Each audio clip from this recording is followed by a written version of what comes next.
Onc Live Insights is a video editorial program produced by Onc Live. There are occasions where the decision is made to use a neoadjuvant strategy to treat patients with imatinib. There have been several small phase 2 trials conducted at multiple centers that have evaluated both the safety and the efficacy of this approach. What's important is to determine why neoadjuvant therapy would be needed.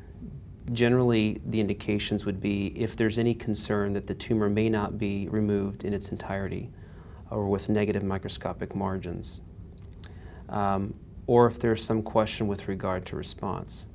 So generally in this particular type of setting, the decision needs to be best made in the context of a multidisciplinary conference that's going to include not only your medical oncologist, but also the surgical oncologist involved in the patient's care. If it's deemed that neoadjuvant therapy is necessary, the goal of the care would be to try and safely administer imatinib to the point that the tumor reduces in size to hopefully facilitate an easier surgery. From the RTOG phase 2 trial that was conducted evaluating this method, what we know is that patients oftentimes were on imatinib with best response noted at about 6 to 9 months.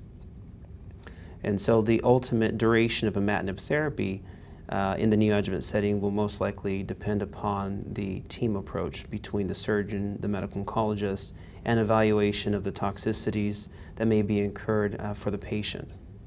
So, although there may be toxicities incurred with imatinib in the neoadjuvant setting, it's important to understand that most of these toxicities are generally tolerable in terms of peripheral edema, periorbital edema. At times, patients may develop cramping or fatigue. Now, importantly, unlike many other drugs that block tyrosine kinase receptors, imatinib does not appear to have an effect on bleeding or vascular issues. So generally, at the center that I participate in, we will typically treat with imatinib up to about a day or two prior to surgery. The decision to reinitiate imatinib after surgery is still another decision that needs to take place within the context of a multidisciplinary conference. And again, should include the surgical oncologist, a review of the pathology by the pathologist, as well as a discussion with the patient regarding the risks and benefits. In patients with large GIST that are marginally resectable, we always consider neoadjuvant imatinib to try to decrease the size of the tumor. In addition, we find that when we operate on these tumors, they are often quite vascular, and that vascularity can lead to an extensive friability of the tumor. There are studies that have looked specifically at the vascularity of the tumor and the change in this vascularity in patients who receive imatinib in a neoadjuvant setting.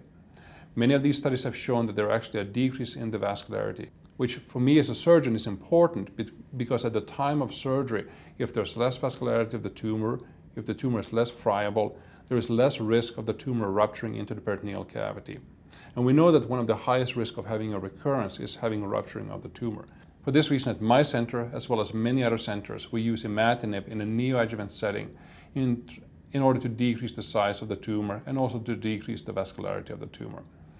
Specifically for patients with esophageal GIST, for patients with rectal GIST, we always use this neoadjuvant approach to try to decrease the size of the tumor. This also allows us, specifically in these areas, to have patients undergo less of a surgical resection with less resection of surrounding tissue to render them free of disease. Also, patients with large gastric GIST, we usually use a neoadjuvant treatment approach with imatinib. Same thing for larger small bowel tumors as well. Again, when to use this is very surgeon dependent, and it's also very multidisciplinary dependent. But my opinion is that this should always be discussed in this setting to find the optimal treatment for patients.